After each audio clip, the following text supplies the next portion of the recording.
Courtside of the virtual hardwood, it's the NLSC Podcast, episode number 438. Andrew with you once again. I am Andrew in the forum and Andrew NLSC on Twitter. My co-host is Derek. He is D3 in the forum and D384 on Twitter. Derek, good to be talking to you as always. Happy to be here. We figured we'd start out this show paying tribute to Bill Russell, who passed away on the 31st of July at age 88, and talk about some of his accomplishments on the basketball court, off the basketball court, and just overall celebrate the incredible life that Bill Russell had. I said on Twitter that it was kind of a gut punch, and obviously he's getting up there in age at 88, as you said, and that's a good innings as the saying goes, But it is sad, nevertheless. A lot of those early pioneers who really established the NBA and the greats of the game that are often overlooked, especially with some of the attitudes towards previous eras now, are getting up there in age and passing away.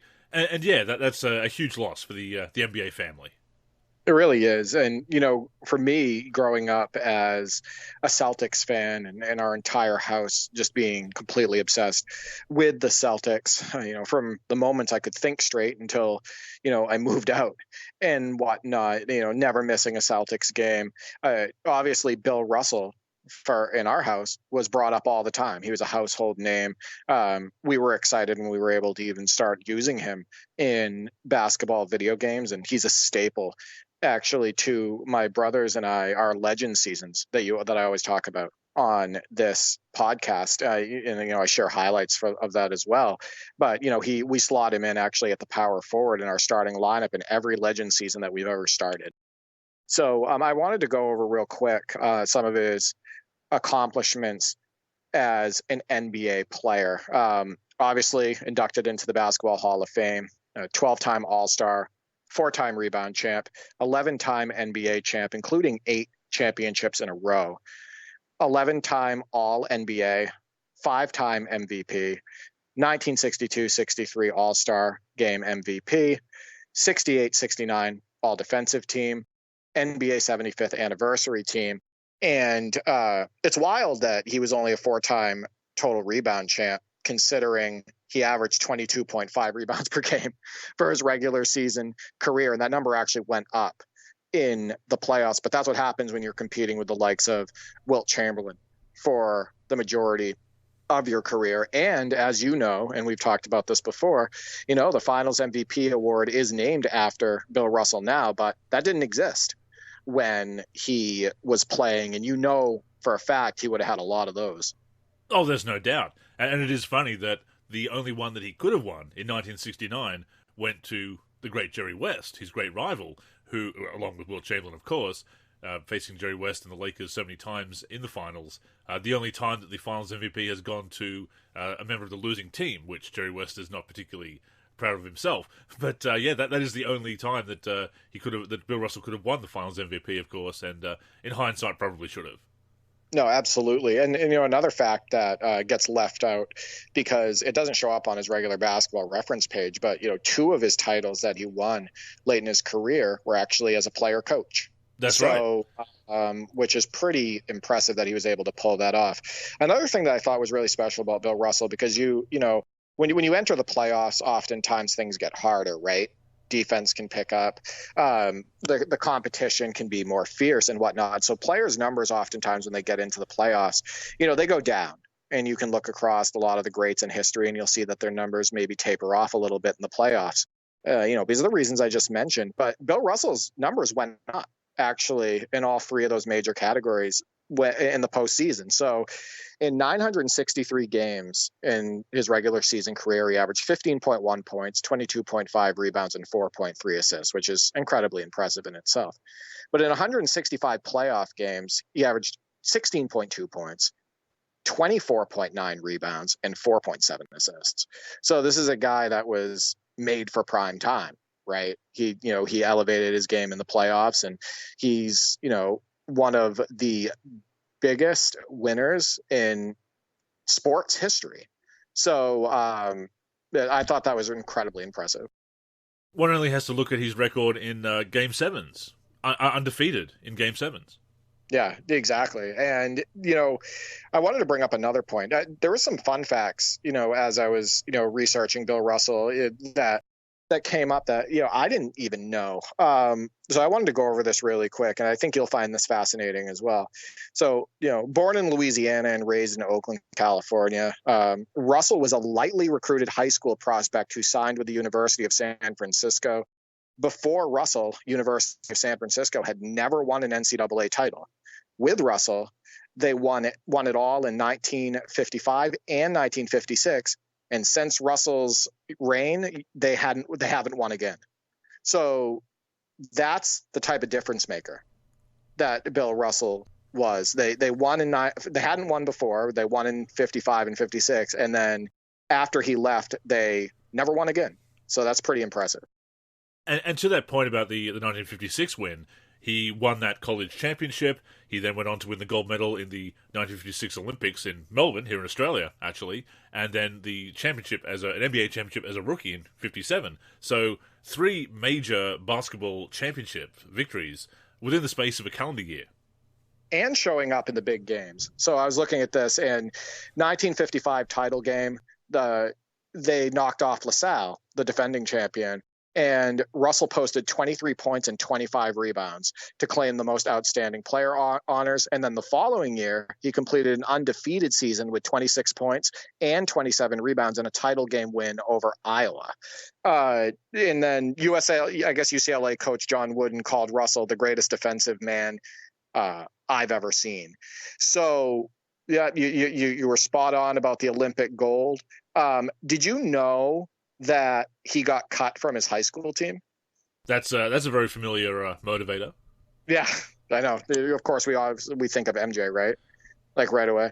But initial exposure to basketball says during his early years, Russell struggled to develop his skills as a basketball player. Although Russell was a good runner and jumper and had large hands, he did not understand the game and was cut from the team at Herbert Hoover Junior High School. As a freshman, at I think it's McClemens High School in Oakland, Russell was almost cut again. So that is wild for such a decorated athlete who ended up being such a big part of so many NBA championships and the leader on those teams and considered one of the smartest players of all time. You can ask anybody who played with him. Players in interviews have said it, that Russell was just brilliant on the basketball floor defensively, as a passer and whatnot. But yeah, it's unbelievable. Those are some seriously humble beginnings for such a legend.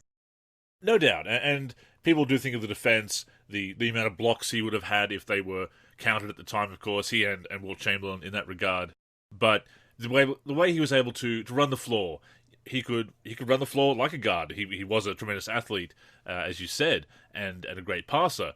And people, even in our era that we grew up with, until you start looking at the history of the league, you start thinking, oh, this is how it is. This is the evolution of the game, and that's why sometimes I can look at what some people say these days and see where they're coming from, although they take it to the extreme and certainly disagree with it. But you look back through history, and things are older than you think, and this goes for the great athletes, obviously, and the all-around players that they had back in the day. Bill Russell was definitely one of them.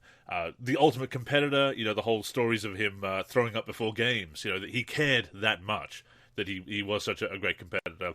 And of course, a great civil rights activist as well, the first black coach in NBA history, and just the amount of work he did off the floor as well. There's a reason he's as respected as he is. A great individual, right? Somebody to look up to, like tremendous man. Role model, and whatnot. I wanted to also note that he wasn't recruited for college either. He was ignored by college recruiters, from what I'm reading as well. But I also wanted to bring up something that gets brought up often in order to try to discredit Russell. And you've heard me talk about this before, but I figured it's worth discussing on the podcast as, we're celebrating his career. There's been a lot of people, and you've seen it, that try to discredit Russell because they say that there were less teams back then. So they'll say, oh, well, you only had 8 teams or whatnot in the league. But I want to throw out some numbers really quick just to kind of give you an idea of how often Russell was playing elite competition. And this is pretty mind-blowing. So regular season and playoffs included, Bill Russell and Wilt Chamberlain faced off 143 times. Larry Bird and Magic Johnson, only 37 times. Duncan and Dirk played in the same conference for 18 seasons, and they faced off 90 times total. Wilt and Russell faced off 143 times in 10 seasons, 3.5 of which they were in different conferences. So 8 less seasons, not in the same conference the whole time, 53 more times faced off. Less teams meant that Russell was facing off against Wilt Chamberlain and other dominant bigs in the league more often, and having to face the Jerry Wests more often and whatnot. I absolutely can't stand the discrediting that happens of players like Bob Cousy and Bill Russell, because the people that discredit them don't know anything really about the era, how the game was played, how the league was structured at the time, and how tough it was to be a successful player in that era. Well, it's just one of those things that sounds good, supposedly, right? That it's this little soundbite gotcha argument that they like to throw out there. The funny thing is that they'll also do the same thing with MJ in the other direction. That they'll say that because there was too many teams, expansion watering down the league, that's why his isn't impressive. So if there's too many teams, it's not impressive. If there's too few teams, it's not impressive. We need to stop discrediting eras that way and actually evaluate them as properly, quite frankly. You know, we've talked before about basketball discourse, off air, on air, and certainly we've both made tweets in that regard. But you need to respect these legends, and especially these players that paved the way. I mean, you talk about how smart he is, blocking shots towards a teammate. Such a fundamental thing. I mean, we all love the swats, get that out of here, swatting it out of bounds. It looks great. If that's the only option to you to stop the shot, to block the shot, absolutely. But being able to direct it to a teammate and start a fast break, Alonzo Mourning has talked about how he really took inspiration from Bill Russell in that regard. And to go back to some of the off-court stuff, I mean, there was always that reputation of being surly and whatnot, but you look at the era he grew up in, the discrimination he faced and whatnot, and the fact that he wasn't always approachable, pretty understandable. No, absolutely. I've always thought that, listening to him as, in the booth, when he was doing commentary for the NBA for so many years, and, sometimes that was alongside Rick Barry and whatnot. I always thought that his attitude in the booth was stellar. I thought he was really good on the mic and did a good job doing commentary on games and remaining positive and trying to educate the fans about the games. I think that he was always excellent as an interview. I think you would agree. Probably the most contagious laugh in sports history. It's up there, yes. And he was always trying to laugh, always trying to smile, always trying to look at the positive side of things, and I think that was really good for a lot of people to see. I think that makes him even a better role model because of how he always tried to put his best foot forward and always tried to look on the positive side of things. So they can say what they want about people can say what they want about him being distant in certain circumstances and whatnot, but I think he did a pretty damn good job overall. Outside of that, I did want to bring up that I didn't know that his brother Charlie Russell was a notable playwright. That's something I did not know, so I learned that. And then he does leave behind 3 children, Jacob Russell, Karen Russell, and unfortunately, William Russell Jr. Did pass away in 2016 at the age of 58, and his wife as well. So I'm sure they've been mourning over the last week or two about the loss of Bill. And from everything that I read, he was a good family man as well. Absolutely. And, we've obviously got fellow basketball junkies listen to the NLSC podcast. And for the top 10 this week, the top entry was a tribute to Bill Russell. And it's just been so heartwarming to see the reactions on Twitter and in the YouTube comments about really appreciating that tribute that we did in the top 10. And yeah, people just have that respect for Bill Russell, rightfully so. A lot of great comments on that video. People really appreciated the tribute. A lot of people really liked Bill Russell. You can tell that from the comments as well, and respected him as a player. One person saying that he's always said that, Russell was the greatest of all time and whatnot. I want to make a point. We use these players in basketball video games like Bill Russell. We loved having him in the NBA's greatest and NBA 2K12, and we love having him on the all-time teams and classic teams and the now NBA 2Ks, and just over the years having him on the virtual hardwood. But we're fans of the players themselves first, right? If those players didn't do what they did, by making the NBA and, in Russell's case, accomplishing so much, then, we wouldn't even be able to use them in, basketball video games and whatnot. So, we're definitely a fan of basketball video games. We're also a huge fan of the players that, we're able to use in those games as well. Indeed, and it's so heartwarming to see that we're not alone in that, and that the respect for the legends that paved the way and the greats of the game throughout time, that they are respected and are beloved as much as they are. Yeah, I love the fact that the community can come together on a sensitive subject like that and just appreciate the fact that people are paying tribute to him. I love the fact that so many comments happened on Twitter and YouTube about the tribute at the end of the top 10. I also want to point out that I thought it was an outstanding top 10 in general, and I really appreciate some of the submissions that we've been getting, from Lookie to Gamer, from Rel House, from the Live King, from per DXDO, from Jay Tekka on Discord. We get a lot of great highlights submitted each week, and it really makes the top 10 special. So I want to thank everybody who submits highlights for the top 10, including obviously our friends of the show who we need to have back on at some point soon, Nate and Roger, who have been super into NBA Live 2004 lately. And I just want to say, Looking to Gamers play was number 2 this week because the tribute was number 1. But if you want to call that 1A and 1B, I have no problem with that because he is the putback king. What an amazing putback in the top 10 this week. When my brother and I saw that, we were both like, holy crap. Yeah. Because I don't think I've ever seen a tip dunk look that smooth, where he grabs it with one hand, puts it between his legs, and throws it down. Tip dunks are amazing, aren't they? They are. They're really cool highlights in real life and in basketball video games. I really appreciated his response as well. He wasn't upset or discouraged or anything like that because he got the number 2 spot instead of the number 1. He recognized the significance of us putting Bill Russell at number 1. So I love the good vibes of the top 10 and how people handle where they're placed and everything. They're just happy to be a part of it. And I can't thank the community enough. For sure. And as far as Bill Russell is concerned, it's the whole NBA family is obviously hurting. Condolences to everyone all around. It's been wonderful to see the tributes. One of the greatest of all time. If you want to argue the greatest of all time, I think there's certainly a case there. And there was a tweet that I retweeted from my personal account this week from the NBA Realist at NBA Realist 23 on Twitter.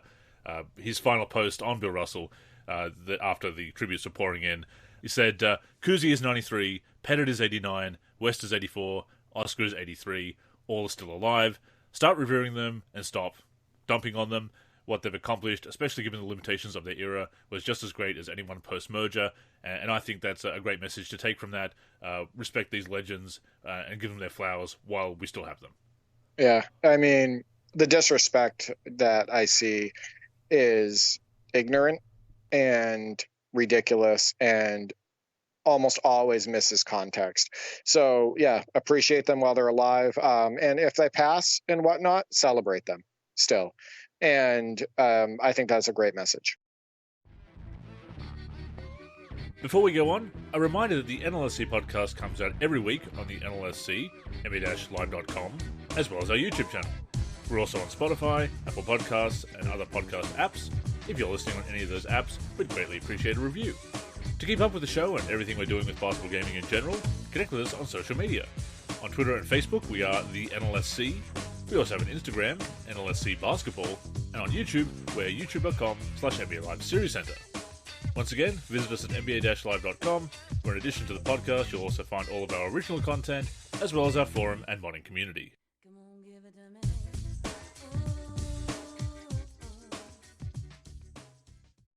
But we did want to pay tribute to Bill Russell, obviously, given the circumstances.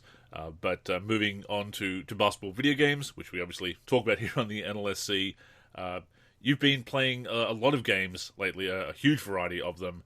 And you've really been into the ISO cam, or the classic cam, that NBA Live 95 isometric angle that is incredibly nostalgic. It just opens up the floor. Yeah, it's one of the reasons why we really loved NBA Live 95 when it first came out, because it was a new look at the game. It was a view of the court that showed you like basically up to half court at all times. And it was great for getting out on the fast break. It was great for finding cutters, hitting somebody wide open in the corner and everything. And it makes the court look bigger because it's zoomed out and whatnot, and kind of an overhead shot of the action.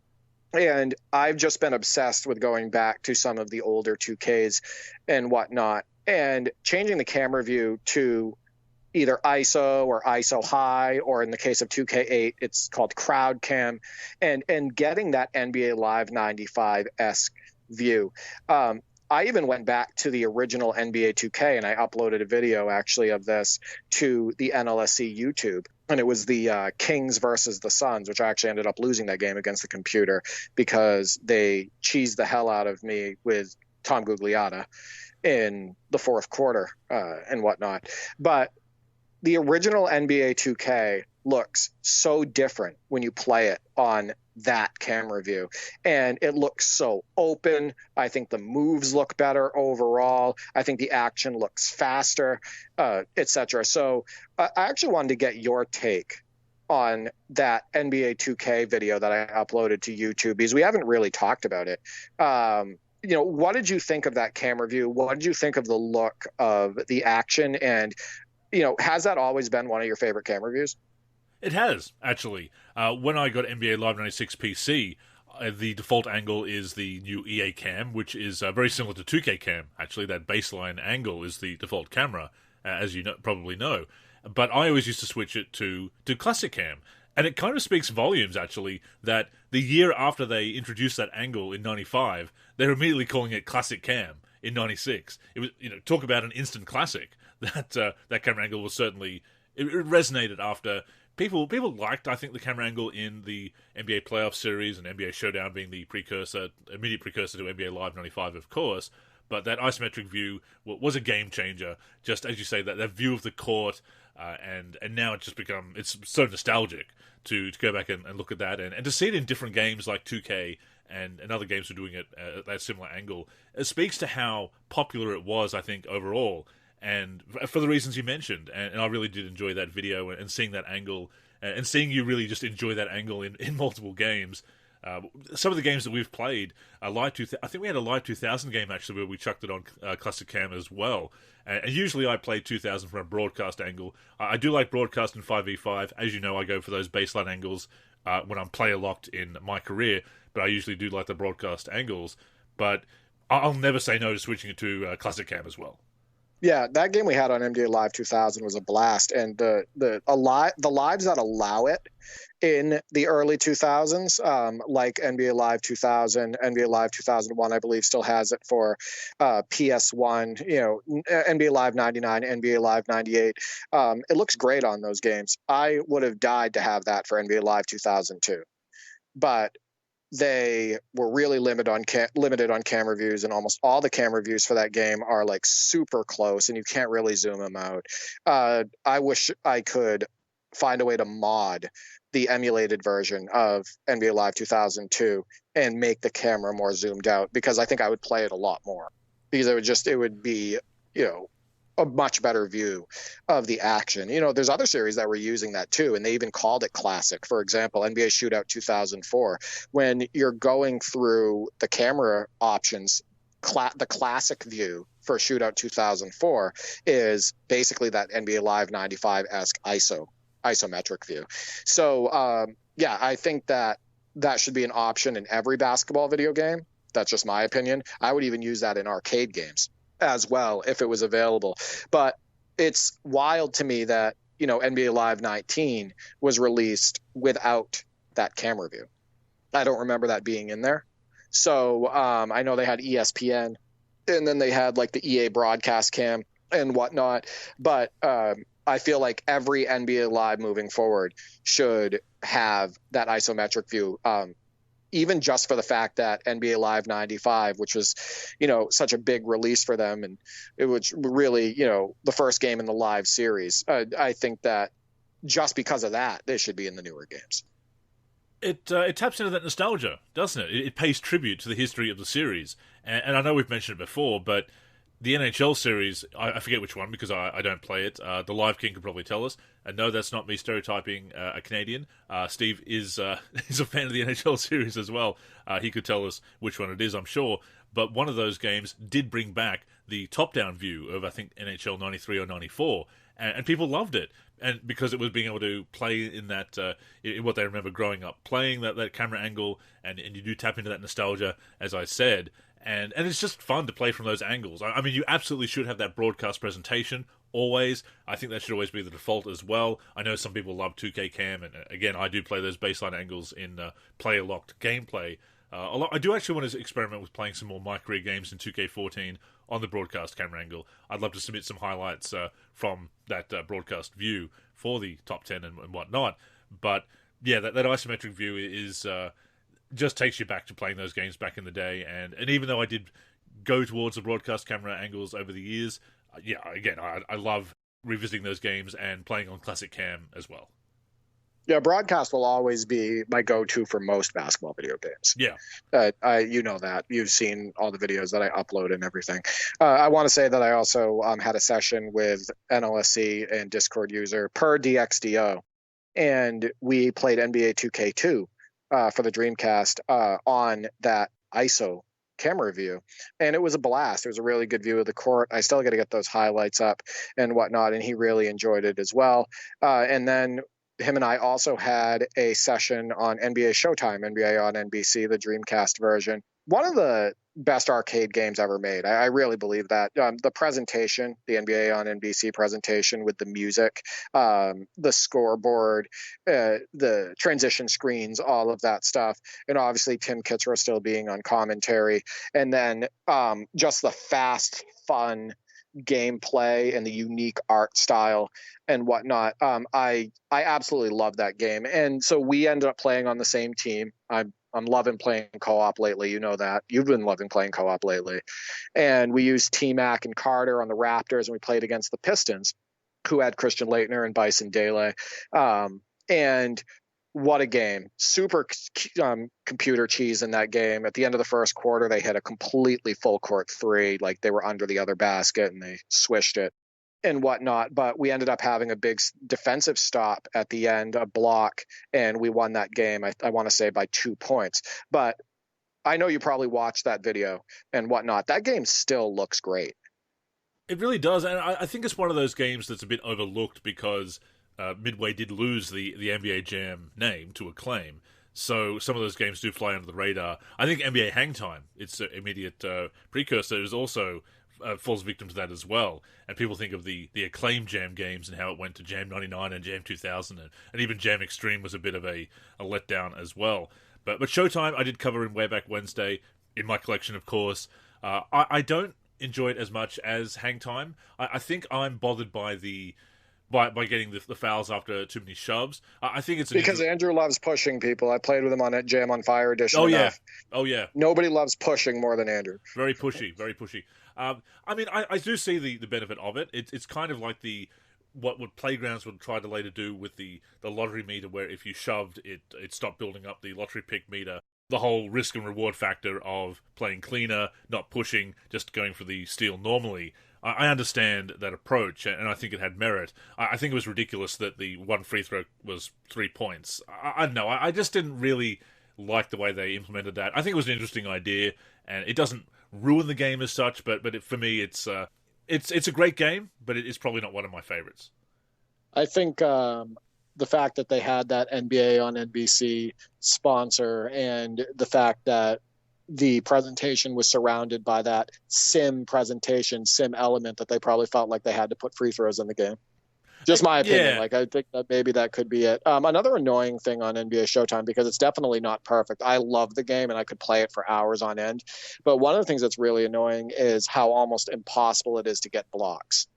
And you shouldn't have an arcade game that's so difficult to get blocks. Like, even if you time it right and whatnot, the ball is just being pushed through your hands and into the hoop.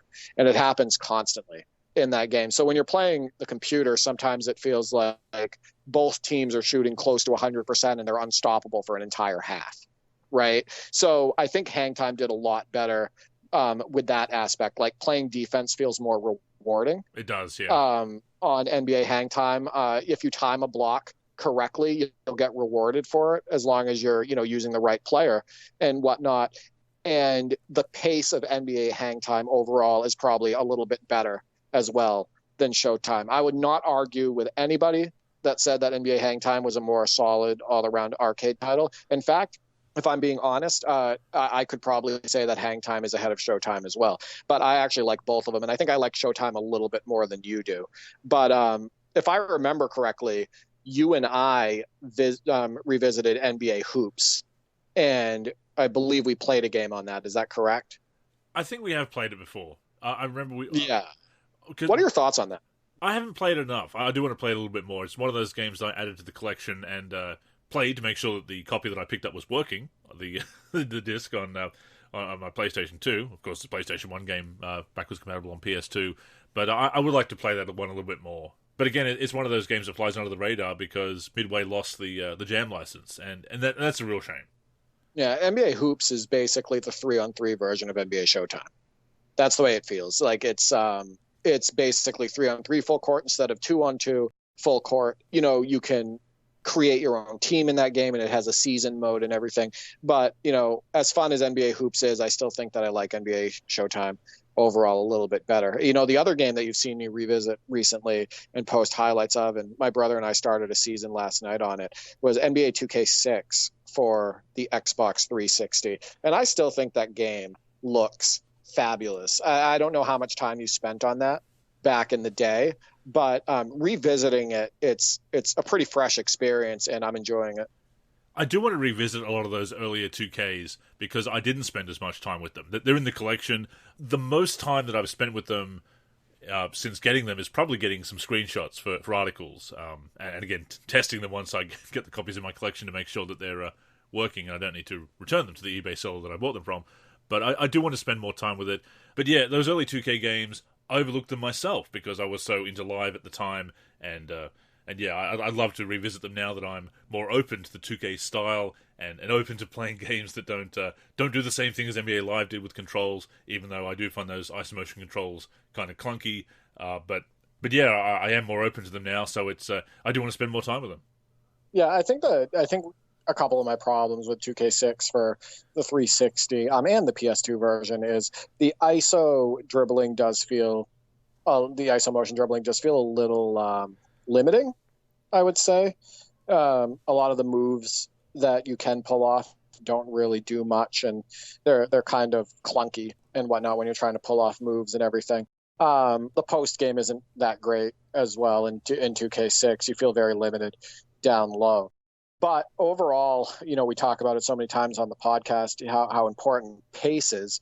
Like, overall, the pace of the game is incredibly fun. And obviously, NBA 2K6 on 360 was 2K's first release on next gen. So that was their, first release on the Xbox 360. And I think they passed that test with flying colors, where EA Sports with NBA Live did not. And they, produced a game that was not only great visually, but it was deep and it was fun to play. And, when you play NBA 2K6 and then you go and play NBA Live 06, the gameplay also is just like the frame rate and whatnot. It's just much smoother on NBA 2K6. It's better optimized. The optimization is better, I would say, for the 360. So it's unfortunate that NBA Live, EA Sports with NBA Live came out of the gate clunky with the Live 06 release, because while the gameplay, can be fun and whatnot at times, it's just the game doesn't have enough depth. The gameplay overall, I would say, also doesn't have enough depth. And like I said, the frame rate and smoothness, it doesn't match 2K6. Well, Live didn't have the 60 frames per second until Live 08. That was a selling point of Live 08, in fact. And Live 08 made many strides over 07, which, well, we've talked about that game many times before on the NLSC podcast. I do prefer the gameplay of Live 06. Again, that is familiarity with the NBA Live series and the right stick dribbling and whatnot. I think some of the dunks, some of the dunk animations look a bit better as well. There were a few animations in the 2K series at the time where people were saying, "Oh, 2K's animations are so much better than Live's," and I was like, I don't really see it. And even today, I think there are some of the dunk animations, the rim interactions were a bit better in Live 06. The player faces were much better in Live 06. I put up a screenshot before of Shaq in 06 and 2K6, and it's night and day. Live certainly got it. But as you say, there are those issues with the depth, if nothing else. The fact that you don't even have instant replay in Live 06 for Xbox 360. I mean, I can easily get screenshots from 2K6 where I hook up my Elgato and go into instant replay and pause the game. With Live 06, I need to record that video and get a still, which is why the screenshots from 2K6 look so much better, because you can do that. You can actually pause the game in action in instant replay. But I think I prefer the feel of 06, but I do want to. I will revisit 2K6, and because I do want to do a retrospective on it. And to that point, I might have a different view of it after playing it a bit more. Well, let me make something clear. These are the advantages that I see NBA Live 06 having from a gameplay perspective over 2K6. NBA Live 06's post game is far better. The control to be able to spin baseline, spin towards the hoop, execute your hook shots, all of that stuff. The moves around the basket are better. The post game is better. And obviously the freestyle control is far better for pulling off moves, right? Whether, with the dribble or, in a triple threat scenario where you have the dribble picked up. It definitely has some gameplay advantages over 2K6. And I'm not saying that NBA 2K6 is more fun on the sticks to play overall than NBA Live 06. The advantage that 2K6 has from a gameplay perspective is, one, the smoothness. It's smoother, like, overall. And two, the pace. You and I had to jack up the speed on NBA Live 06 to like 85 in order to get the game to move in a somewhat realistic pace. I feel like the game and the acceleration overall for NBA Live 06, sometimes it can crawl, the 360 version and whatnot. So I think that's where 2K6 has an advantage. But if you're talking about like control over your player and moves you can pull off and all of that stuff in the post game and, dribbling and, your face up game and all of that stuff, all of that is an advantage to NBA Live 06 on the sticks. And I will say that I prefer NBA Live 06 PC to both of them, because that is a very solid game, one of the best all-around releases in the Live series, and of course we can mod it. Right. The modding helps too. And putting in scoreboards and that broadcast camera view and whatnot. That's another thing where NBA Live 06 really struggled on the 360. The cameras. There's very limited camera views, and I can turn that press camera into an acceptable angle for me, but I'd love to have had more options where I could view the action. More zoomed out and hovered over the court way. It's funny, in that game they call broadcast basically what 2K cam is, right? Yeah, like you start. I never understood that. Like, since when is that 2K cam style behind the player camera view? Since when would that be called broadcast? What I like about that is that they've somehow made a distinction between broadcast and press. Yeah, I don't know. Like, the thing is that there's some games that have done that in the past, but at least the broadcast and press angles were both like made sense. The side view. Yeah. Right. Yeah, they made sense. But in NBA Live 06, that doesn't make sense. I also wanted to point something out. NBA 2K6 can be frustrating sometimes for the fact that when I play the original NBA 2K, the post game is actually better and more refined, and you can do more in the post than the game that came out 6 years later. And I think that's a common theme in basketball video games, like, losing functionality and losing ability. Like we've talked about it with the newest NBA 2Ks, where the post game and the mid-range game overall has gone downhill, right? Since 2K17, 2K16, 2K15, 2K14, and whatnot. It's a little frustrating playing 2K6 and feeling limited doing dribbling moves at the top of the key and feeling limited in the post in comparison to the original game that original 2K that came out in 1999. And I know that you've stated you've had frustrations like that in the past with certain titles. Definitely. And as far as the post game goes, you know how much I'm loving 2K14 at the moment. I'm really obsessed with making post moves in 2K14 right now. Posted that clip that you cleaned up to make 60 frames per second and nice and smooth. Posted that on Twitter. The Hakeem Olajuwon against Shaquille O'Neal. And just how great do those moves look?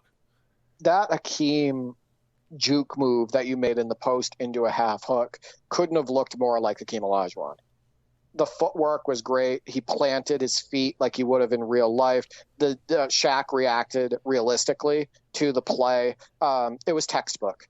And I was really happy to be able to clean that up and smooth it out just to, do the clip justice and whatnot. Because I think it's disappointing that exporting highlights or recording highlights from, an Xbox One and whatnot, that oftentimes if you're not using an Elgato, the frames come out at 30 frames per second.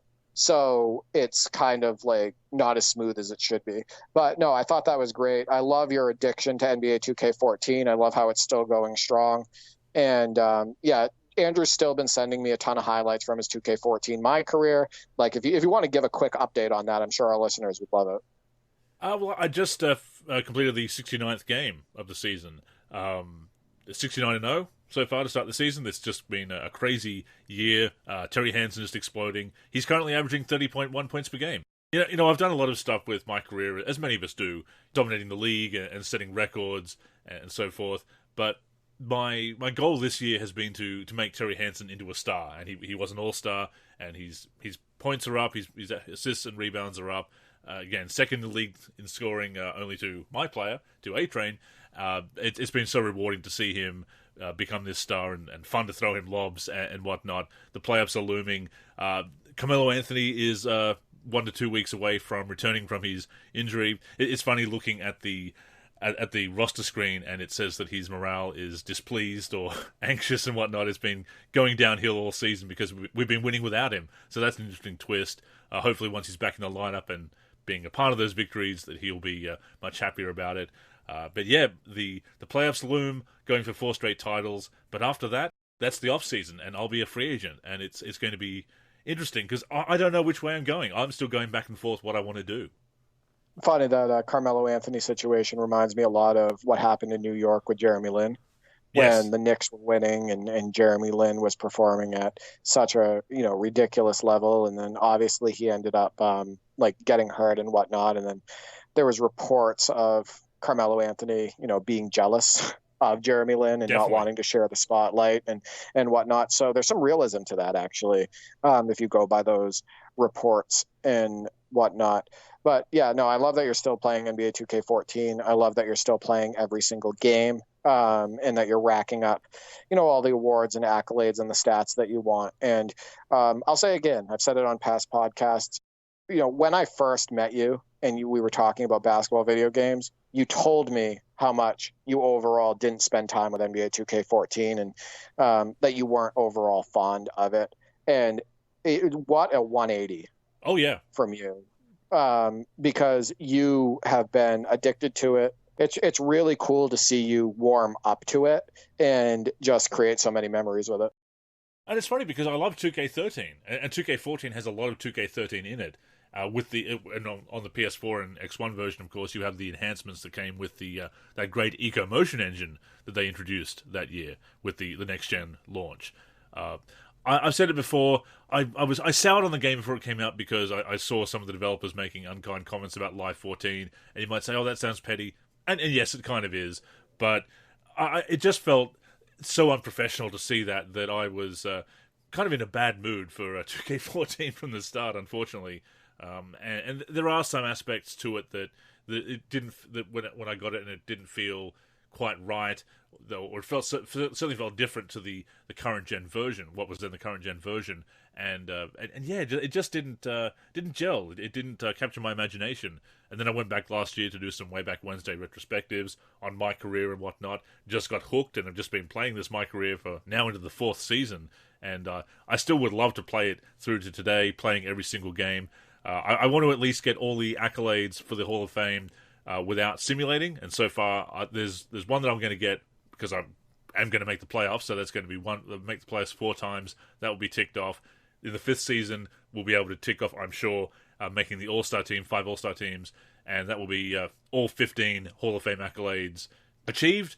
You only need 10 to get into the Hall of Fame when you retire your My Player, so I can already do that, but I just want to keep going and have a proper career. I'm over the 10,000 point mark now as well, and it really, when I look at the career stats now, Derek, it feels more like any other game that I've played, any other MyCAREER, because I've never gone this far before, never gone to year 4 in my career. This is the furthest I've gone.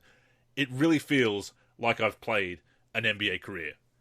It feels like a real career. I was just about to say that. And that's what you want out of a mode like that. Sure. Right. And you want to be able to sustain the fun and enjoy all the progress. And you've been able to.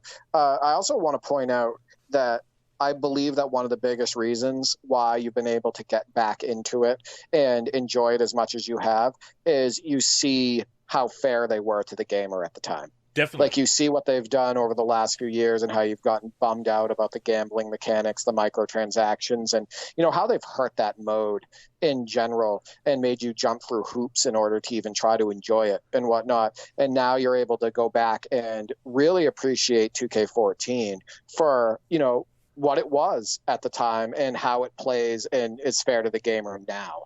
And I think that's really cool that, to be honest with you, that you were able to, kind of put your initial distaste out of the way, behind you and just kind of embrace, what they were doing at the time. Definitely, and it's made me realize that I wasn't so much burned out on MyCAREER. Although, as I've said many times, I'm very open to going back to a franchise experience, and if I do get into 2K23, that's what I'll be playing primarily, I imagine. I don't want to be... don't want to be dealing with the city and the grinding and whatnot. But yeah, to that point, it really had become a grind fest every year, just building up a player year after year, going back to square one, starting over from scratch at 60 overall, and trying to build up this player so they were viable online and offline, because I had that interest in jumping into the rec or playing pro with friends, or even experimenting with the playground from time to time when I felt like a change of pace. But it just felt like work, and this feels like fun. And whenever people say that microtransactions are optional, as I've said before, yes, they are, technically speaking. But when the game is clearly pushing you in that direction, when it is more fun to pay to skip the grind, that says a lot about the experience that you're skipping. Because you should never want to skip to the end of the journey like that. And the fact that you do in newer games speaks volumes. So yeah, they really prioritized fun back then. You can see how that business model, how that approach, that aggressive approach to recurrent revenue has really encroached on the fun factor of games. And it's a shame. But fortunately, I can go back and enjoy this one. Right, and I think they overall focused on fun and the NBA side of things and trying to be fair to the gamer all the way up through 2K17, to be honest. And you really enjoyed that title. I think 2K18 was the turning point. It was. Which we've talked about so many times before. I also want to say that I've noticed that our listeners and people that follow the NLSC channel and you on social media have really enjoyed you sharing more of those highlights from your MyCAREER and more of those stories. And I'm sure that it wouldn't hurt them for you to share a little bit more. I'm sure they'd love that. So hopefully we'll see more highlights from you and in that career, because I think it's also a good way to preserve those memories. And that's why I've been uploading more to the NLSC YouTube lately and to my channel, as well as I think it's a real good way to, preserve some of those memories and be able to, look back on it. Oh, definitely. And I did upload that video to the YouTube channel about the tattoo regrets, the Celtics player with the Clippers tattoo. And I will upload some more highlights both to YouTube and do some more of those story videos as well. I do have a couple. I want to do one on Terry Hansen. Obviously, there's also an interesting situation with a Wizards second-year player, Eldon Jennings, who just returned from a knee injury, who's been incredibly productive off the bench, and then is now getting to start with John Wall going down with injury. So there's an interesting story there, which I'll definitely do a couple of videos on and upload as well. You can also check out the story thread in the NLSC forum. I always link to it when I do updates on Twitter. But I will share some more of those highlights for sure. Please check out the NLSC YouTube, because I've also been uploading a lot of stuff lately. 2 amazing passes from Steve Nash from NBA 2K6. They look beautiful. NBA Showtime NBA on NBC, the game that I discussed earlier with per DXDO. That game is up on the NLSC YouTube. The original NBA 2K on that ISO view, Kings versus Suns, that's also up there. The top 10 is there. We would love to have more traffic on the NLSC YouTube, and I feel like we're uploading some, fun quality content. So definitely please visit the YouTube, and also, leave a comment as well. But I mentioned NBA 2K23. Last week we got the first look trailer, which we talked about on the show, and this week we got the gameplay enhancements blog, our first insight into gameplay. We're not going to recap every single point. I do have a concise recap on the NLSC. You can check that out in the forum and on the main page there. I've summarized the blog. It's also worth checking out the blog in detail to get that full scoop. But we will go over some of the key points that stood out to us. And Derek, what was your takeaway? Because we talked a little bit about it before we started recording, and you did mention that nothing in the blog nothing really excited you about 2K23. I think the thing is that there's been a lot of broken promises in the past. A lot of fluff in these blogs. We've gone over many of the broken promises before. My thing is that none of the gameplay enhancements that they talked about excite me. So the dunk meter is coming back. In fact, it seems like it's being enhanced in a way and used more for not, you'll have it still on the contact dunks and the alley-oops, and then also they talk about double gestures on, skill dunks having the dunk meter being used. Then there's talk about using those double gestures, which are basically like a double flick of the stick. Like you flick it once, that goes back to the center, and then you flick it again. Those being used to, initiate like signature size ups and whatnot, and do signature moves and whatnot. And then they've also talked about using the double gestures for the post game as well, to do something as simple like a shimmy fade, or I don't know, I think it was like a certain type of hook or something like that. And I feel like what's happening here is, and this is just from reading the blog, I don't know how it's going to work in the game. Maybe you can still have traditional controls to do a lot of this stuff, but what it looks like to me is that they are way overcomplicating certain things that we were able to do in the past without double gestures, right? Like stuff like a shimmy fade. It was never a double gesture before. That's not something that you had to flick twice on the joystick to do. Hook shots and whatnot, that was always just one push of the button, or like pushing the joystick, once in a certain direction in order to initiate it. Skill dunks, with like NBA 2K17, it was always just kind of pulling back on the joystick when you were heading towards the hoop. So pulling it away from your player and holding it down, and then your player would do like one of his signature dunks and whatnot. So the way it looks to me is all of this stuff is overcomplicating a game that was already overcomplicated for no reason. It's kind of getting back to some of those earlier 2Ks that did have more contrived controls compared to live at the time. And it's something they've been moving away from, or were moving away from, around about 2K13-14, after they'd introduced the right stick dribbling and then combined it with shooting to make the pro stick. And yeah, it does sound like they're going more complex with that, needlessly so. I was dismayed, as you were, to hear that metered dunks were coming back. That's not a mechanic that we enjoyed. We've been very vocal about that in past shows and on social media and in the forum. I do appreciate that the meters are only on those skill dunks that are the more complex moves. I don't think that should be a basic move of the stick. So in that respect, I think that was a good move, or the best possible scenario given that direction that they're going in. But yeah, I read that and thought, none of this is actually what I think needs to be fixed. None of this really needs to be done to fix the game, because you look at that blog, you don't see anything about players being sucked into one another, getting rid of the canned moments, or cutting down on them, or making them more organic. That's the kind of stuff that would have captured my attention. Now, would I have still been skeptical about it? Sure. But that would have still excited me a lot more than some of these changes. And the dribbling controls, I just haven't felt have been as responsive or smooth in 2K21, 2K22. It's sometimes felt like trying to turn a Mack truck on a dime. Quite frankly, with some of the dribbling controls, there's been that clunkiness has come back, that running in mud that was also a problem in earlier 2Ks. It feels like they're regressing with some of these controls. Well, I talked about this because I think it was Will OS that commented about it. One of the biggest problems with the newer 2Ks since the new motion system was implemented in 2K18, and then it was touched up again, I want to say, in like 2K20 and whatnot, is the fact that acceleration often doesn't feel the way it should, but the players don't foot plant properly anymore. There's a lot of sliding. You saw it with the NBA 2K23 preview gameplay. It's like literally the same thing. It's just players floating and sliding all over the floor. But, you know, as far as like getting a quick first step or properly changing direction or turning a corner and everything, the foot planning is just not there. So it feels clunky to try to turn corners. It doesn't feel realistic. And it doesn't feel realistic to accelerate either. So it doesn't feel realistic to try to spin in the post either, because you're constantly hitting invisible walls and whatnot. It definitely feels like they've regressed in a big way as far as like player movement and player feel goes.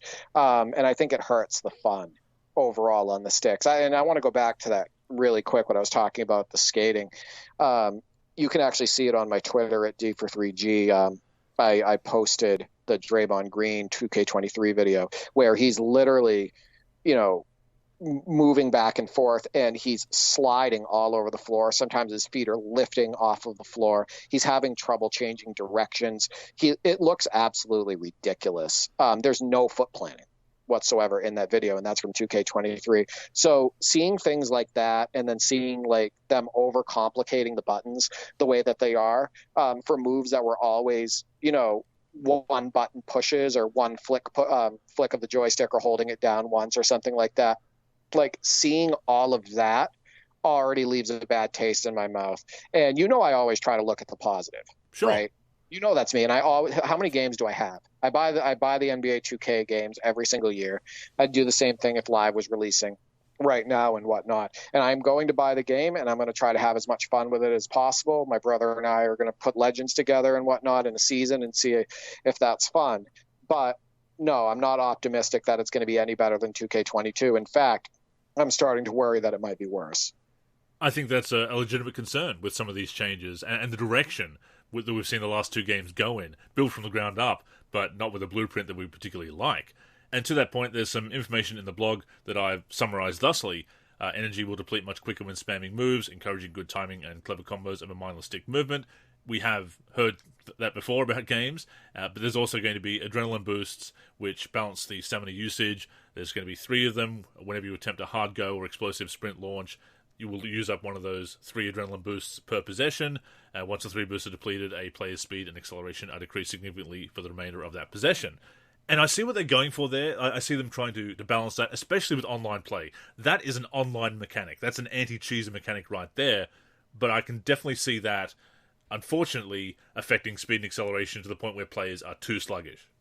Yeah, I think so too. I can't remember which game it was that tried to implement something like that, but it was one of the past 2Ks, and it wasn't received well because of how fast the players ran out of stamina. That's the last couple of years. That's the last couple of years in 2K21. Yeah, I'm just trying to remember which game. It might have been 2K20. I'm not 100% sure. That's right. You're right. Yeah, 2K20. Yeah. Yeah, I think that it makes sense in order to eliminate some of the ridiculous constant side to sides and over dribbling constantly, and the cheese that goes with that, and the unrealistic aspects of it that players get away with all the time. I think that that's a good idea in order to try to limit that. But the mechanics can't be ridiculous in themselves, right? Have you ever seen a player be able to dribble that fast in real life? The ball's just warping hands constantly, and they're sliding their feet at the most, and they're sliding at an unbelievably unrealistic speed. The dribbling, you touched on it earlier. I just feel like the dribbling mechanics and the realism of the dribbling has really gone downhill since the introduction of this new motion system. And you can see a really big difference in it. And I know Simon Lee, one of the people in the NLSC community, would really appreciate me touching on this, because I know how big of a fan he is of NBA 2K17 controls. But the NBA 2K17 dribbling is far more realistic and feels much better on the sticks in comparison to like 2K22 by a mile. And if you go from 2K17 to 2K18, you can see that's when the dribbling started to change, when the ball started warping hands, when the skating was introduced so you weren't foot planning properly when you were trying to chain together moves and whatnot, where the dribbling just didn't feel even close to as realistic. So, unfortunately, again, that the dribbling and how ridiculous it looks and whatnot, again, that started with our favorite game, NBA 2K18. And to state the obvious, I mean, some of these ideas can be pretty solid ideas on paper, but if they're implemented poorly, executed poorly, then it doesn't really matter. They're talking about the changes to team takeovers being redesigned. It's now more of a cooperative system with a single shared meter. Each player contributes equally to the team takeover meter, and it's automatically activated once a player fills it. I've never really enjoyed the takeover mechanic, to be honest. It's kind of felt a bit arcadey in a sim game. Definitely overpowering online. I've seen that happen. And they've also redone the badge system this year. There's going to be 3 tiers, tier 1, 2, and 3, 8 badges in tier 1, 4 in tier 2, and 4 in tier 3. So they're trying to rebalance it, which is a good idea in theory, but we have seen how badges have had that negative impact on the game, and they have removed some badges and added some new ones. Mike Wong has talked about how they've been changing the impact of certain badges, but that is so important to get right. If they don't, it is definitely going to unbalance the gameplay. We'll see how well that works out. One of the other interesting changes is to the signature jump shots now have their own shooting attributes, including shot speed, release height, defensive immunity, and timing impact. So there's going to be a different feel to those jump shots, not just in the way they look with the players, but also there's going to be advantages and disadvantages as to having those jump shots for your My Player and how those players are going to play the original players with their signature animations. That is interesting that they've changed that. It does introduce a whole new meta, though, potentially. My brother and I couldn't stand the takeover thing. We don't think it belongs in a sim basketball game, because it's not just like a player getting on a hot streak, right? It makes them basically play superhuman OP, yeah, on the definitely. floor. Have you ever tried to dribble around somebody that has takeover? Yeah. They're just knocking the ball out of your hands constantly. It's ridiculous. Or like they become the ultimate paint enforcer, and you're trying to score on them, and you're using a dominant player, but because they have takeover and they're not even a super dominant defender, they're basically shutting you down 100% of the time at the hoop, right? Like, I don't think that belongs in a sim basketball game. As far as the shot timing thing, I find it interesting, but how is that any different than the past games that have had the option to change your release into quick, normal, slow, etc.? I know that there's going to be a little bit more customization to it. It sounds like you'll be able to maybe pinpoint the release a little bit better. In the past, in 2K games, we have had the option to have somebody release it quick, have somebody release it normal, or have like a slow release and whatnot. So that's not a new idea, but they're like putting a twist on that same mechanic that they've had in the past. Well, the ratings are going to obviously have the impact, supposedly, that, say you have, and this is just speculating because I don't have the numbers in front of me, but someone like a Steph Curry, if they have a better rating for timing impact, if you have poorer timing with that jump shot, it will have less of an impact for an animation that has a worse timing impact rating, that there are going to be some animations where you will need to be much more precise with your timing, otherwise they're going to be less forgiving. Whereas other, presumably, animations for great shooters will have those better ratings so that they're a bit easier to shoot with. But again, how's that going to affect but I thought that's online? the way it always was. Sorry for interrupting, but that's always the way it's been. So like if I'm using Paul George, okay, and he's in, I don't know, like in the short corner 3, and he is a 40% shooter from over there, he's a good shooter over there, his 3-point rating being high is going to allow me at that point to hit shots if I don't have as an accurate release, as opposed to somebody who is a poorer shooter from that area, right? And his ratings reflect a poor 3-point rating. He's going to have to be much more accurate with his release. So the way I'm looking at that is it once again unnecessary fluff? Is it an unnecessary mechanic that's being added that's really kind of already in the games?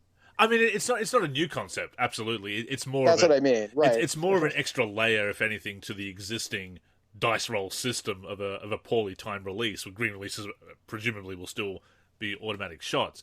To that point, though, they have actually removed the green release feedback until after the ball hits the basket, hits the rim, or the. That's or the net. good. Yeah, so there's less of a spoiler. Thank you. You know, I've talked about that before, right? Yeah. How ridiculous it is that it would pop up as you release it. That means nobody has to box out. It ruins the anticipation. It's like you already know that it's going to go in. So that's good. Finally, like that's a good idea.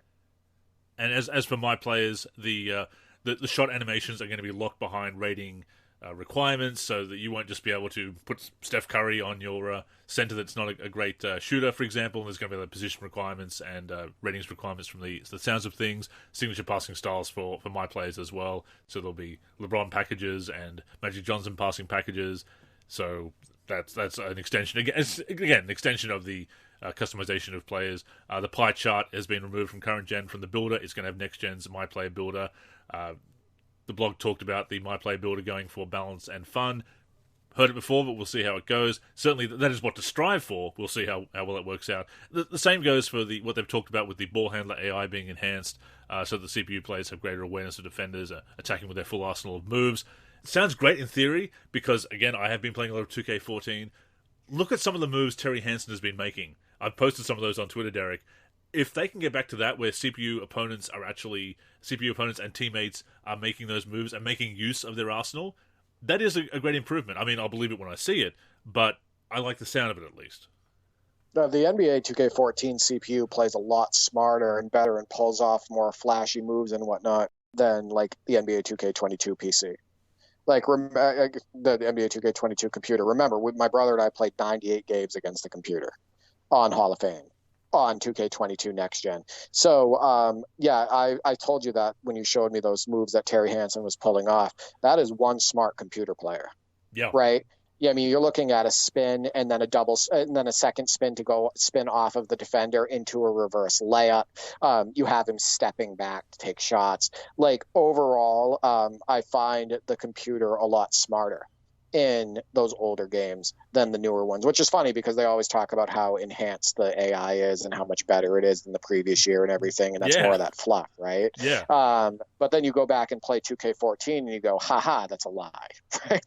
So, like, the other thing, too, that bothered a lot of people, because I saw them screenshotting it from the blog and whatnot, is where they said that, NBA 2K22, there was a heavy focus on defense, right? Like the defensive AI. And in reality, the defense had so many issues in 2K22 that I can't even talk about all of them on the podcast. And a large portion of that has to do with the slipping and sliding and the overall player movement. And because of the motion system, the defenders not being able to change direction appropriately, so they're easy to blow by, or they won't be able to change direction on like a pick and roll or like on a face cut in order to cover the guy and whatnot. I think the biggest issue with these new games overall is just the overall motion system and the lack of foot planning and the lack of proper, realistic player movement I think those are the biggest issues with gameplay. And like I stated before, unfortunately, with the preview gameplay that I've seen for 2K23, it looks like a lot of that stuff, if not all of it, is back. So, hey, but they said that you can now hang on the rim on next gen and choose how long you want to hang on it. So that was in the blog, Andrew. It is funny that I saw that and it's being hyped as kind of this new thing, and I'm thinking, Kobe Bryant NBA Courtside did that in 1998. So, Right. Okay, yes, you can't decide which way you swing with the sticks, and you can't make yourself pull up automatically and have that control over the hang. I mean, it's a nice extra. And here's the thing, if we were happier about the gameplay in general, I think you and I would see something like that and think, hey, that's pretty cool. That's a pretty cool detail, pretty cool extra to throw in. But because there's so much else that we're concerned about, it's hard to really enjoy a feature like that. Right. I think the problem is that we can easily go back and play games that are 8, 9, 10 years old, sometimes 15, 20 years old and whatnot, and just have a lot more fun with the game than the newest title. And it's not just because those games are, a lot of people try to say, well, they're more arcade or they're not as sim or, they're more simple, etc. It's really just the fact that it feels more like real basketball, right? Yeah. Like the pace and everything, it's more fun. I've said it before, basketball is a beautiful sport and whatnot. And it just feels like there's so many frustrations with the newer 2Ks that, there's constant invisible walls. They're just constant sucking into other players. You're skating all over the floor. You try to do a post move and you hit a brick wall, or you don't have the options on the controls to be able to do the moves that you want effectively and whatnot. You have like the dominating addition of all of these artificial boosts like badges and takeover and all of that stuff. There's just a lot of things that can frustrate the gamer with the newer 2Ks. And it's why you've been able to go back and play 2K14 and have a blast and, not even think about putting on NBA 2K22. And it's why I can even go back to games, 20 years ago and just have a better time playing them. And I think that's the same way as it is with like Nate and Roger, the NBA Live 2001 Legends guys. They're playing NBA Live 2004 right now, and they are having an absolute blast. And they also spend a lot of time on NBA Live 2001, and those games are just a blast for them, and they speak to them. And I think that's I don't get that feeling with the newer 2Ks. Again, it goes back to designing a game around a meta for the online scene, and of course microtransactions. The enjoyment and capturing the reality of basketball is not necessarily the main aim. I do think people like Desire do care very much about it, but again, the game is trying to be a lot of things to a lot of people, and that can pull it in a lot of directions. There's also a new defensive shading mechanic, aiding and anticipating an opponent's movement. Actually sounds a lot like what NBA Live had as far as indicating which way the defender is, the ball handler rather, is going to go, is intending to go, although it does sound like it's a bit more from the defender's point of view as far as which lane, which zone you've locked down, and if the defender's zone is shown in red on the indicator, if the ball handler tries to attack in that direction, they'll either get cut off, lose their dribble, or fumble the ball. Blocks have been tuned to a more realistic level. The shot contests are now calculated through a window of the shooting motion, which is intended to combat the issue of a defender's hand moving into a bad position due to the animation unfairly resulting in a poor contest. And on-ball defensive movement and body ups have been enhanced for better one-on-one player interactions, which again, without hearing anything specific about the sucking in animations and the sucking into the two-man animations, is I'm skeptical about.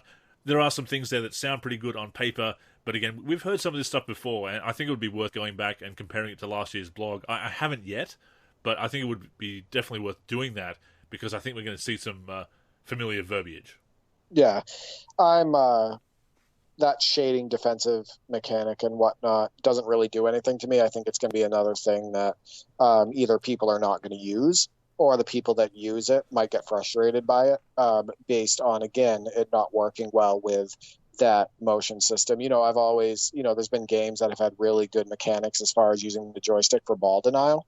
I don't see why that right there doesn't signify true skill gap, right? Just having that, being able to flick your joystick in a certain direction, and he basically, puts his arm out to deny the ball, and then if the offensive player, moves to the opposite direction, or he tries to cut baseline or whatnot, you can shadow him yourself, right? If the player movement is good enough, and you can deny him when he gets over out onto the other side. So something as like that I would consider a very simple mechanic, they're making it sound incredibly complicated, right?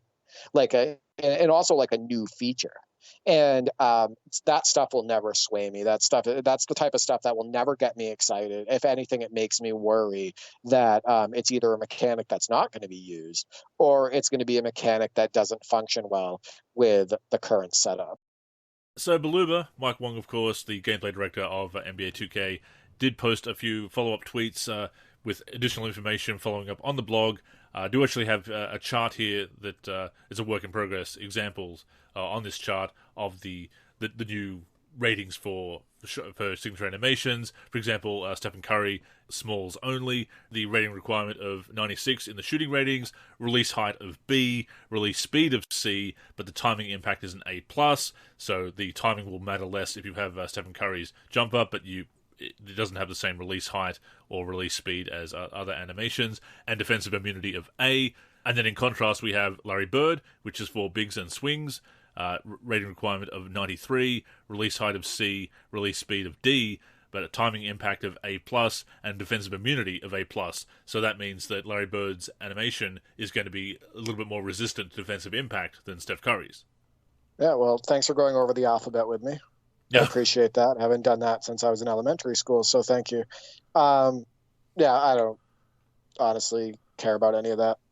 I know that sounds like I'm being negative and whatnot, but I think you can kind of get my feelings about this right now, like the blog in general. Yeah. And, what they're talking about as new additions, quote unquote. And to me, none of this moves me.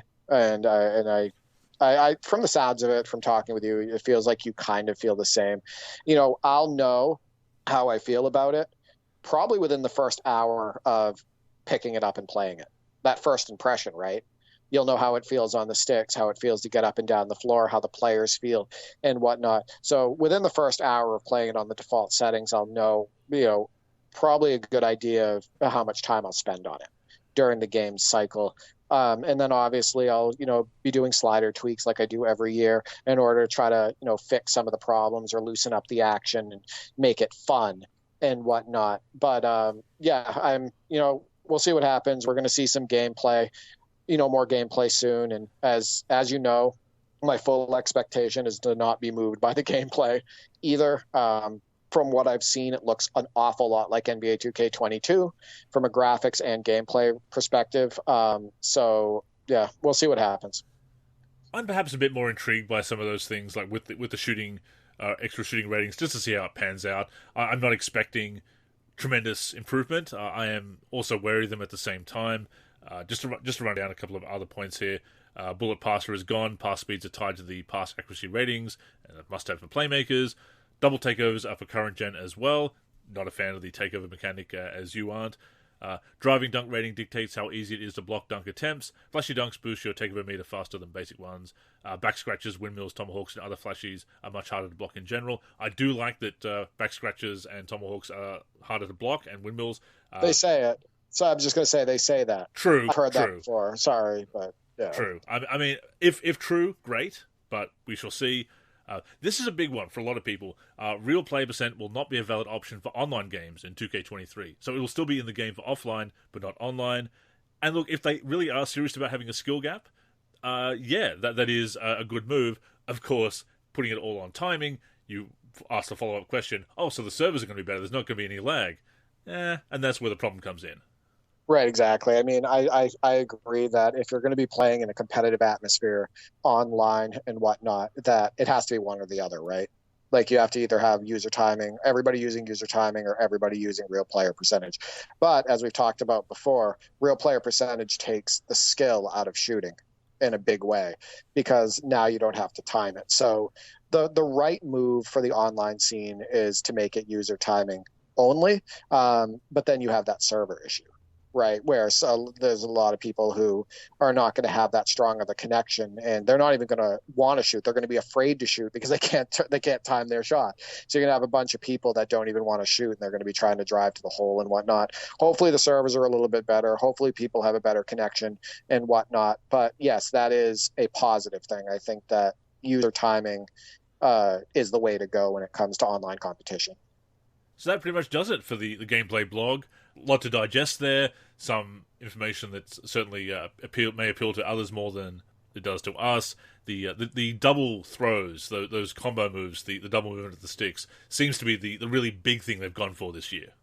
Yeah, they were calling them double gestures. Sometimes they're called double throws. So when I say double gestures, that's what I'm talking about. Yeah, they use both nomenclature, yeah. Yeah, I think we'll see what happens. I'll put on the game and I'll see how the mechanics work and see what I can do without them, see what I can do with them, see how it feels on the controls, all of that stuff. But yeah, that seems to be their big thing, and I'm not buying it right now. So put me on record. I'm not buying it, Andrew. Not right now. Well, we've heard a lot of it before, have we not?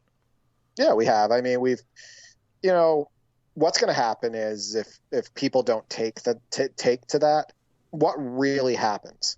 You know what I mean? It's going to be a mechanic that people are frustrated again with throughout the entire game cycle, but they still only have one sim basketball game in the space, so they're just going to stomach it, and they're going to play it and whatnot, and then we move on to the next year. Like, I don't know. I sound very negative right now, but I keep in my brain going back to that gameplay video of 2K23 and seeing the skating and the sliding and seeing how the player movement. I keep going back to that in my head, and I'm just like, I can't get excited about this game. Well, it's a recurring issue. Feels like it's a recurring issue. Yeah, it just feels like it's going to be the same thing. Yeah. We've seen the direction, and we've seen how some of these new mechanics have panned out. Things that nobody asked for when not improving things that desperately need to be improved, and people have been pointing out, pleading for years to fix, and it's not even acknowledged by the blog. I think, unfortunately, we do have to approach these blogs with a healthy amount of skepticism, even cynicism at times, because we have heard it before that we can compare blogs and see the exact same words we use, the exact same promises were made, or things that were touted as improvements were then revealed to be Band-Aid fixes, as we've said before. So the cynicism, unfortunately, is kind of inevitable at this point. That being said, I will reserve judgment until I get my hands on the sticks. Even gameplay footage is nice to see, or at least it gives you an idea of what to expect, so you do want to see it, and I certainly will look at any gameplay videos that come out, but it comes down to my feeling about the game when my hands are on the sticks. I know you're the same in that regard. Yeah, and I want the game to be great. You want the game to be great. We want people to love the game, bottom line. So this isn't a thing against 2K particularly. Like, it's the fact that, we have seen the 2K fatigue recently. We've seen the number of people complaining. We've seen the reviews. We've seen the comments on Twitter threads, all of that stuff. We've seen some of the articles that were written by people who, weren't paid to, sweet talk the series, all of that stuff. And, we know that people haven't been having as much fun with these games. So we want them to make a great game, not only for us, but, for fans as well. So that's basically our take on the developer blogs, but you threw out the mailbag question this week asking what our listeners, what the community feel about the blogs as well. So it is time to open up the mailbag. To the mailman, the pump fake. What an unbelievable dunk! So first up we have Till at Tillhouse_ on Twitter. My first thought was the confidence they had to say defense was a focus in 22, but failed to address basic on-ball defense all year. Yes, chase downs of bigs had it somewhat good. Perimeter D was in shambles with the movement and foot planting. Yeah, I think we both agree with that. I mean, Till touched on my biggest issue right there, right? The movement and foot planting. Yep. Like he did, so he knows exactly what I'm talking about, as does Will OS, who brought it up earlier today on Twitter. Yeah, I mean, it's really hurt the series. It's really hurt the gameplay in a big way since NBA 2K18. And again, I've seen those the gameplay footage so far of 2K23, and I'm not liking what I'm seeing. Our friend Steven, at Steve from the Dot, the Live King, of course, looks like the best in years, LOL. Bit of shade there? No, I think he's excited about some of the features in the blog. I think he's he's optimistic, and I don't blame him for, trying to like get excited or being excited for the newest release, because he loves basketball, right? Sure. And he loves basketball gaming, just like you and I. He's a little bit more optimistic than we are, but I'm glad he's excited about it, and I hope that the game delivers for him. I hope that, he's on the sticks all year on it, that, he plays all the different modes and everything, and that he can like truly get into it. So Steve, I hope it's good for you. I do. I mean, there is stuff in the blog that I like. I like the sound of it, especially AI enhancements and everything. In theory, on paper, as I said, a lot of stuff does sound good. I'm not thrilled about meter dunks being back and some of the changes. I'm skeptical about the double throws and whatnot, but I will see how they work out. There is stuff in there that I think sounds good. It could definitely work out. But yeah, it's difficult for me to be optimistic at this point. But no, I'm glad to hear that he is as well.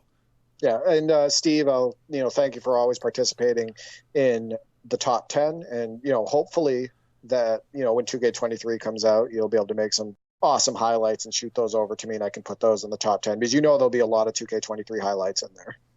Greg Smith at Greg S1981. I like what I was reading. I'm especially intrigued by the added step-back jumper controls. Also, being a jump shot creator, I'm very interested to see what new animations are in the game and whether they'll finally use blended jumpers. I used to give jump shot edits to the dev that handles that, and they would never use any blended jumpers I suggested. It's really tough to make accurate jumpers with one upper. Anytime there's added animations, it's a big help for roster makers / jump shot editors. I like the idea of shading on defense. I just hope the mechanic is fluid enough to actually be impactful. One thing I'm concerned about is jump shot ratings. Animations should never have ratings attached to them. That's what attribute ratings are for.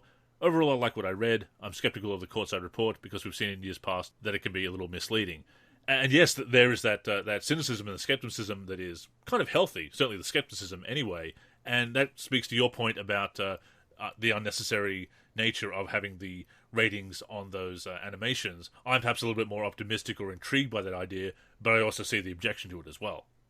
Yeah, he definitely agrees with me, I think, overall on that aspect, and also on the shading mechanic aspect, where he's worried about, it actually being useful, impactful, or working right in the game, because they're going to make every new edition sound good, right?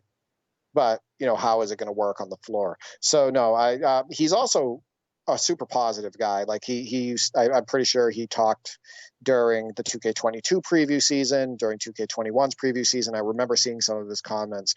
He's very much like Steve, where he tries to remain positive and look on the positive side of things. So and I do appreciate that approach. But I am glad that he mentioned those two aspects that I'm also struggling with, as far as looking at it and thinking, will it be a good implementation in the game? And finally, jumping over to the forum, Rapsin4 says, hanging on the rim, some badges to be earned by completing challenges, and Team Takeover are probably his favourite changes. And yeah, they stand out to me as well. And hanging on the rim, as I said, it's one of those things that if I wasn't so down on other aspects of the game or skeptical of those ideas, I'd probably be more excited about that. But it's cool. We talked about that last week, right? Like the whole, if you're excited overall about the other things that the company's doing with the game and how they're being fair to the gamer and everything, you can get excited about those little things, right? Definitely. Like I mentioned, the Steve Nash, licking his fingers, between dribbles and whatnot, which is like an NBA 2K8 and whatnot. You could get excited about that stuff because you like the direction of the company. So I definitely agree with you there. I think it's very hard for me to get excited about little things that they're doing in relation to authenticity or, like little new features like hanging on the rim and all that stuff, when I'm kind of just totally bummed out about their gameplay direction and what they've been doing with that over the last few years. But fortunately, we have a lot of old games with ISOCAM, so we're set. Yeah, exactly. No, listen, I will never run out of things to play. I'm putting different stuff on all the time, as you know, and sharing those highlights, and basketball gaming will never get old for me. But thank you for those responses.